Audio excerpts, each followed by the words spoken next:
Hello बच्चों, let's read the question first. The question here says in plants water moves from. तो question में पूछा है plants में वाटर कैसे मूव करता है। ए ऑप्शन है less negative to more negative gradient, B option है more negative to less negative gradient, C option है सिमिलर ग्रेडियंट, डी ऑप्शन है जीरो ग्रेडियंट। तो हमारा जो की कॉन्सेप्ट हो जाएगा वो हो जाएगा ऑस्मोसिस। ऑस्मोसिस का क्या मतलब हो गया? ऑस्मोसिस का मतलब होता है वाटर का या फिर सोल्यूट का ट्रांसपोर्टेशन, सोल्यूट का movement from dilute solution to concentrated solution.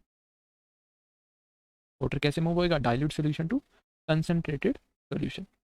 अब कोई चीज़ डाइल्यूट है तो उसका मतलब क्या है? अगर हम कहते हैं कि ये सॉल्यूशन बहुत डाइल्यूट है तो डाइल्यूट का मतलब क्या होता है? डाइल्यूट का मतलब होता है उसमें वाटर क्या है, ज़्यादा है, और जो सोल्यूट है वो क्या है, लेस है। और कंसंट्रेटेड में क्या हो जाएगा? इसका अपोजिट हो जाएगा। कंसंट्रेटेड में क्या हो जाएगा? इसका अपोजिट। उसमें क्या होगा? सोल्यूट जो होगा वो क्या हो जाएगा? ज़्यादा हो जाएगा, और जो वाटर है मतलब सॉल्वेंट है वो क्या हो जाएगा? कम हो जाएगा। वाटर क्या हो जाएगा? कम। और इसी वाटर के हाई होने को क्या कहते हैं हम? जो पानी की काइनेटिक एनर्जी होती है उसको क्या बोलते हैं हम? Water potential. वाटर पोटेंशियल क्या? Kinetic energy of water.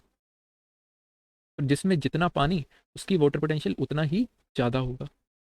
तो वाटर पोटेंशियल किसके डायरेक्टली प्रोपोर्शनल हो गया? वाटर के डायरेक्टली प्रोपोर्शनल हो गया। तो यहाँ पे लिखेंगे वाटर पोटेंशियल हाई, मतलब वाटर ज़्यादा है उसमें। अब हमने देखा कि डाइल्यूट से क्या यहाँ पे जाता है? कंसंट्रेटेड की तरफ जाता है। तो इसका मतलब हम ये भी समझ लें कि वाटर पोटेंशियल जिसका हाई होगा वो डाइल्यूट होगा। तो वाटर कैसे मूव करेगा? हाई वाटर पोटेंशियल से low water potential to low water potential. अब वाटर पोटेंशियल की जो मैक्सिमम वैल्यू होती है हमारे पास वो क्या होती है? ज़ीरो। मैक्सिमम वैल्यू क्या होती है? ज़ीरो। ज़ीरो किसके लिए होती है? प्योर वाटर के लिए होती है जिसमें कुछ भी नहीं है। और जैसे ही सोल्यूट ऐड होता जाएगा तो वाटर पोटेंशियल की मैक्सिमम ज़ीरो है तो और क्या हो जाएगा? मोर नेगेटिव चली जाएगी।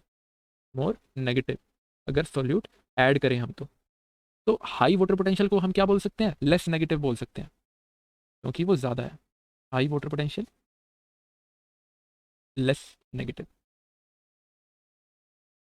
एक क्वांटिटी है -4 और एक है -5, तो लेस नेगेटिव कौन सी है? -4। और -4 बड़ा नंबर है। क्या है? बड़ा नंबर है। और -5 क्या? छोटा नंबर है। नेगेटिव में उल्टा चलते हैं ना। फिर है low water potential. Low water potential का क्या मतलब हो गया? More negative. तो इस हिसाब से अगर high water potential to low water potential जाना है तो हमें लेस नेगेटिव से लेके मोर नेगेटिव डिफरेंस की तरफ जाना पड़ेगा। तो इस हिसाब से हम ऑप्शन देखते हैं। पहला ऑप्शन कह रहा है less negative to more negative gradient. हाँ, तो ये बिल्कुल सही है। हाई वाटर पोटेंशियल से लो की तरफ जा रहा है, इसका मतलब यही है। फिर बी ऑप्शन है more negative to less negative, ये गलत हो जाएगा। सी ऑप्शन है सिमिलर ग्रेडियंट। सिमिलर अगर ग्रेडियंट होगा तो ट्रेवल ही नहीं कर पाएगा, नो ट्रांसपोर्टेशन, क्योंकि डिफरेंस का होना बहुत ज़रूरी है, तभी तो वाटर मूव करेगा। जीरो ग्रेडियंट, इसमें भी कुछ मूवमेंट नहीं होगी, तो सही ऑप्शन जाएगा A, less negative to more negative gradient. I hope you understand it well. Thank you very much.